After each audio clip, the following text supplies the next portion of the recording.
Buenos días, mi nombre es Andrea Viviana Montoyo Beso. Nosotros somos el equipo 1 y el día de hoy les vamos a presentar el tema 1.1, el cual se titula Células de la respuesta inmune en la materia de inmunología, impartida por el maestro en ciencias Balam Ruiz Ruiz. Para empezar, tenemos las células de la respuesta inmune que se encuentran en la circulación sanguínea.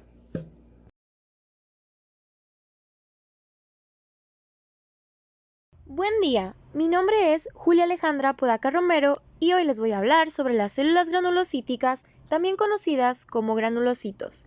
Primero tenemos al neutrófilo, el cual se clasifica como granulocito debido a su morfología celular y a sus características de tinción. Estructuralmente, el neutrófilo tiene un núcleo multilobulado y un citoplasma granuloso que se tiñe con colorantes ácidos y bases. Con frecuencia al neutrófilo también se le conoce como leucocito polimorfo nuclear por su núcleo multilobulado. Característicamente, los neutrófilos constituyen del 50 al 70% de los glóbulos blancos circundantes. Los neutrófilos se forman por hematopoiesis en la médula ósea, se liberan a la sangre periférica y circulan de 7 a 10 horas antes de migrar a los tejidos, en donde tienen un lapso de vida de algunos días.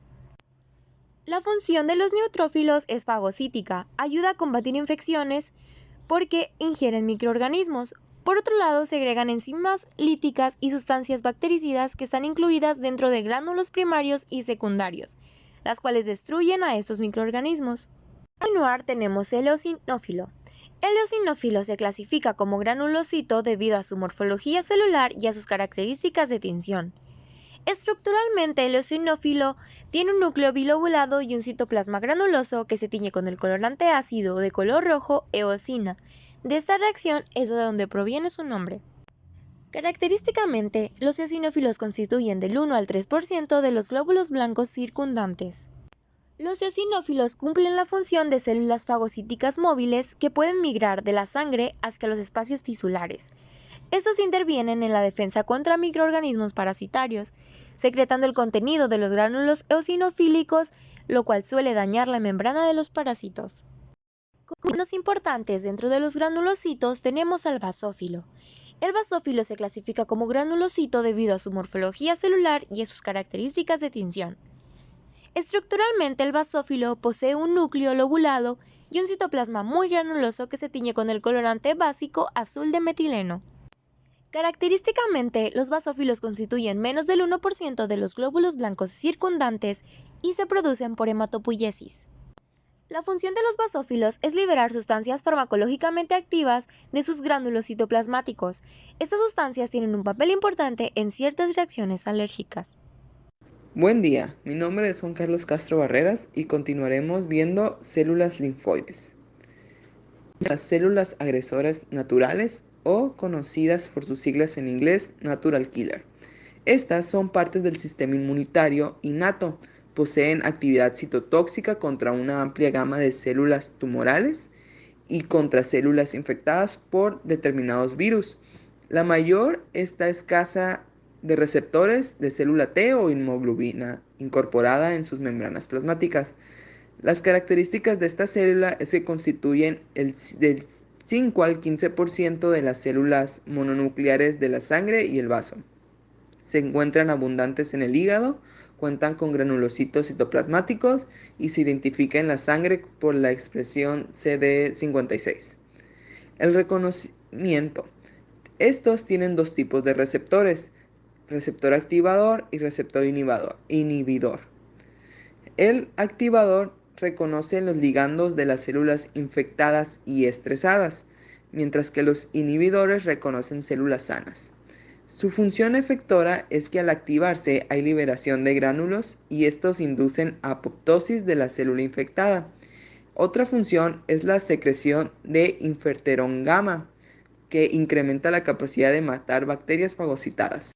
Los linfocitos B son responsables de la inmunidad humoral. Su función principal es la defensa del huésped contra gérmenes por medio de la secreción de anticuerpos que reconocen las moléculas antigénicas de los patógenos. También tienen otras funciones, como la presentación de antígenos en los linfocitos T, la regulación negativa de la de las respuestas inflamatorias, la regulación de las respuestas frente a autoantígenos. Estos son de suma importancia ya que producen anticuerpos de distintos isótipos que se distribuyen y localizan en distintos compartimientos de nuestro organismo y desencadenan distintas funciones efectoras como la activación de complemento y diversas respuestas celulares medidas por receptores para anticuerpos, como la fagocitosis de microorganismos e inmunocomplejos y la exocitosis de mediadores y citotoxinas. Los linfocitos T reguladores, o conocidos también como TREG, son mediadores fundamentales de la respuesta inmune. Cuentan con una serie de mecanismos supresores que les permite controlar tanto sionas autorreactivas como linfocitos T convencionales. Si bien esa población corresponde únicamente al 5 y 10% de las células CD4+, y su ausencia se ha relacionado con el desarrollo de patologías autoinmunes, condiciones proinflamatorias e incluso con abortos. Las células TREG pueden originarse tanto en el timo como en la periferia. Sin embargo, aquellas originadas en el timo se caracterizan por su fenotipo estable y por su capacidad para reconocer autoantígenos. Los linfocitos T CD4+ o linfocitos T colaboradores son un subgrupo de linfocitos que tienen un papel muy importante en establecer y maximizar las capacidades de defensa del sistema inmunitario. La actividad de estas células es inusual, ya que no son capaces de producir efectos citotóxicos o fagocitarios, es decir, que no pueden aniquilar la célula huésped infectada o el patógeno. Estos están involucrados en la activación y dirección de otras células inmunitarias y son particularmente importantes en la respuesta inmune adaptativa. Son esenciales en el proceso de comunicación para la posterior formación de anticuerpos por parte del linfocito B, en la activación y crecimiento de los linfocitos T citotóxicos y en el aumento de la actividad bacteriana de fagocitos como los macrófagos. Mi nombre es Itzel Eunice Gámez Gaona. Los linfocitos TCE8, o también conocidos como células citotóxicas, son generadas en el timo y expresan el receptor de células T.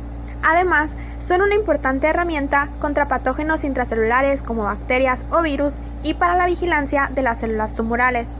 Una vez que la célula TCD8 ha reconocido su antígeno y se ha activado, posee 3 mecanismos para eliminar las células infectadas o malignas. Las células T gamma delta son el prototipo de células T no convencionales y representan una pequeña población de células T. Se caracterizan por la expresión del receptor de célula T heterodimérico compuesto por las cadenas G y D. Además, tienen un rápido reconocimiento de células infectadas y estresadas, produciendo así citocinas y quimiosinas, lisando las células infectadas o transformadas.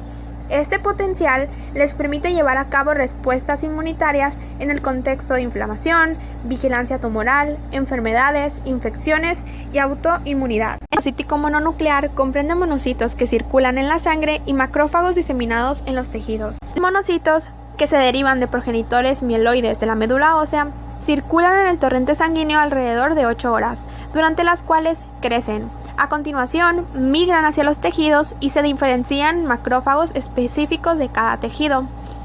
Estos son células de forma irregular, poseen un núcleo en forma de riñón, tienen vesículas en el citoplasma y su diámetro oscila entre los 16 y 24 nanómetros. Su función es muy importante, ya que tienen respuestas inflamatorias y se diferencian a macrófagos o células dendríticas. Buen día, mi nombre es Andrea Viviana Montoyogues. Células del sistema inmune que no están en circulación. Fagocitos mononucleares.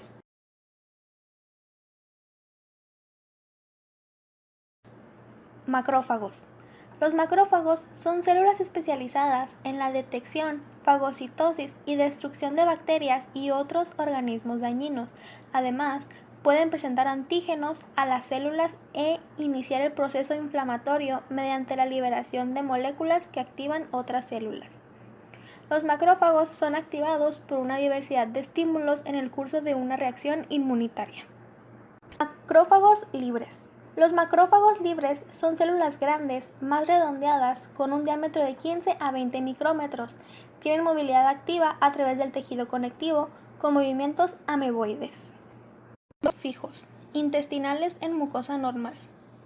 En condiciones de normalidad, los macrófagos intestinales desempeñan un papel importante en la remodelación tisular y en la prevención de respuestas inflamatorias contra bacterias comensales. Los macrófagos intestinales participan en la remodelación tisular mediante dos mecanismos. Por un lado, actúan como células scavenger que se encargan de eliminar células apoptóticas o senescentes. Por otro lado, mediante la secreción de citocinas y factores solubles que favorecen el mantenimiento de la homeostasis tisular. Intestinales en la mucosa intestinal inflamatoria. En la mucosa inflamatoria, los macrófagos intestinales desempeñan un papel fenotípico y funcional diferente al que presentan bajo condiciones fisiológicas. Los macrófagos intestinales no son células inflamatorias por naturaleza, sino que presentan una elevada plasticidad en respuesta a su entorno y coordinan los primeros estadios de la reparación tisular en respuesta a daño, infección o inflamación. Macrófagos alveolares. Los macrófagos alveolares tienen menor capacidad fagocítica y de presentación de antígeno que los residentes en el intersticio, y pueden originarse a partir de la división postmitótica de estos últimos o ser reclutados a partir de células progenitoras de la médula ósea o de monocitos circulantes en la sangre, desarrollándose posteriormente en función del ambiente alveolar. Mi nombre es Jocelyn Sañudo Urquídez. Histiocitos. Los macrófagos del tejido conjuntivo, también conocidos como histiocitos, derivan de las células sanguíneas llamadas monocitos. Los monocitos migran desde el torrente sanguíneo hacia el tejido conjuntivo, donde se diferencian en macrófagos. Al ser observados con el microscopio óptico y con tinciones convencionales, los macrófagos del tejido son difíciles de identificar, salvo que muestren claros indicios de actividad fagocítica, por ejemplo, material ingerido visible dentro de su citoplasma. Los histiocitos ingieren sustancias extrañas para proteger al cuerpo de posibles infecciones. Células de Kupffer son los macrófagos residentes del hígado. Tienen receptores Fc y para complemento. La importancia de estas células es apreciable porque la sangre de la vena porta contiene un gran número de microorganismos que penetran el torrente sanguíneo de la luz del tubo digestivo. Estas bacterias se opsonizan en la luz de la mucosa del intestino o en el torrente sanguíneo. Las células de Kupffer reconocen y entocitan cuando menos el 99% de estos microorganismos. También eliminan de la sangre desechos celulares y eritrocitos muertos. Células mesangiales son células especializadas que se encuentran en el corpúsculo renal. Son contráctiles, pues tienen receptores para vasoconstrictores como angiotensina 2 y en consecuencia reducen el flujo sanguíneo a través del glomérulo. Hay dos grupos de células mesangiales. Las células mesangiales extraglomerulares localizadas en el polo vascular. Estas forman parte del sistema yuxtaglomerular. Y las células mesangiales intraglomerulares, que son similares a los pericitos que se sitúan dentro del corpúsculo renal, son fagocíticas y su función consiste en reabsorber la lámina basal. Son miembros del sistema fagocítico monocular. Son células pequeñas de tinción oscura que semejan débilmente oligodendrocitos. Presentan citoplasma escaso, un núcleo oval o triangular y prolongaciones irregulares cortas. Funcionan como fagocitos para eliminar desechos y estructuras dañadas del sistema nervioso central. Cuando se activan, funcionan como células presentadoras de antígeno y secretan citocinas. Mi nombre es Melissa Janet Valenzuela Ruiz. Osteoclastos. Son células multinucleadas grandes que aparecen en los sitios donde ocurre la resorción ósea. Se originan a partir de precursores hematopoyéticos de la línea monocito-macrófago. Tienen forma discoide con borde irregular y muy polarizado. Cuando reabsorben hueso en forma activa, se exhiben tres regiones: el borde fonestado, la zona clara y la región vasolateral. Sirven para resorber matriz ósea mineralizada, modulando la formación ósea y el crecimiento. Las cebadas mastocitos son células grandes de forma redondeada de 20 a 30 micrómetros. Pueden encontrarse en muchos tejidos que incluyen la piel, tejidos conectivos de diversos órganos y tejido mucoso epitelial de las vías respiratoria, genital y digestiva. Estas células presentan un gran número de gránulos citoplasmáticos que contienen histamina y se liberan cuando la célula se activa. Estos ayudan a inducir inflamación. Las células cebadas, aunadas a los basófilos sanguíneos, tienen una participación esencial en el desarrollo de alergias. Además, se cree que participan en la protección de las superficies internas del cuerpo contra microorganismos, patógenos y que participan en la respuesta a gusanos parásitos. Dendríticas son células presentadoras de antígenos singulares derivadas de la médula ósea y es la primera célula descubierta del sistema inmunitario. Están cubiertas de largas extensiones membranosas que semejan las dendritas de las células nerviosas. Sirven para vigilar el entorno local, para detectar sustancias extrañas que después procesan y presentan a los linfocitos T específicos de antígenos. También son mucho más eficaces en la presentación de antígenos que otras APC y pueden presentar casi cualquier forma de antígenos en las moléculas MCH1 y MCH2. Dendríticas foliculares. Se denominaron así por su localización exclusiva en estructuras organizadas de los ganglios linfáticos llamadas folículos linfáticos, que son abundantes en células B. Tiene múltiples evaginaciones citoplasmáticas muy finas y ramificadas, semejantes al pelo, que se interdigitan entre los linfocitos B en los centros germinativos. Los complejos antígeno-anticuerpo se adhieren a las evaginaciones citoplasmáticas dendríticas por medio de los receptores para el fragmento Fc de los anticuerpos, y así la célula puede retener un antígeno en su superficie durante semanas, meses o años. No funcionan como células presentadoras de antígeno para la activación de linfocitos TH. Se presentan las bibliografías que se usaron para realizar este video. Muchas gracias por su atención, espero que el video haya sido de su agrado.